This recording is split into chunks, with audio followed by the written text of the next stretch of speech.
বউরে মনে খাওয়াই না, খাওয়াইতেছে দিকে তুই যে এরকম এবারে ব্রাজিলের মতো মোটা হয়ে গেছস গা। বেশি কথা খাবে না কিন্তু। আবার কি মোটা হইতে হইতে আবার কিন্তু আমার রাগ উঠে। কিসের রাগ উঠে? কি গো কি করুন আপনি? খায়া খায়া শুধু মোটাই হবেন নাকি? মোটাইলে তোমার সমস্যা কি? মোটা তো মই, তোমার অসুবিধা কি? অসুবিধা তো কি অসুবিধা?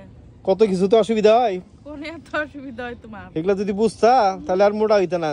ঠিক আছে, খাওয়া বাদ দাও, খাওয়া বাদ দাও, এখনো সময় আছে। কি খাই আমি? তোমার খায়া মনে হয় তোমার সংসার ধ্বংস করতেছি আমি। না খাইতে খাইতে বাংলাদেশটাই খাই আলাইলা পুরো। তুমি যে কুতুরি কুত্তা বিলাই ফেলা নাই যে খায় আর এক বউ খায়, এটা সহ্য হয় না না? সেটা তো উপকারী জিনিস। ঠিক আছে, বউরে খাওয়াইলে সদাকার সওয়াব হয়, বুঝছো? বাবা রাগটা কোথায় থাকে তোমার? মনে করবা না, আমি একদম ফিট আছি। তোমার রাগটা কোনে থাকে কসম দেখি? রাগ আমার কোন জাগবো? তাই তো, বেশি মেজাজ গরম করবা না। মা গো মেজাজ আছে আবার। শোনা আমার 4-5 টাকা কাজের লোক রেখে দিবা। শোনা ওই যে আব্দুর রাজ্জাক কইছে না যে দরজার সামনে একটা লাঠি রাখা লাগবো, সাইজ করে লামে আবার বাইরে।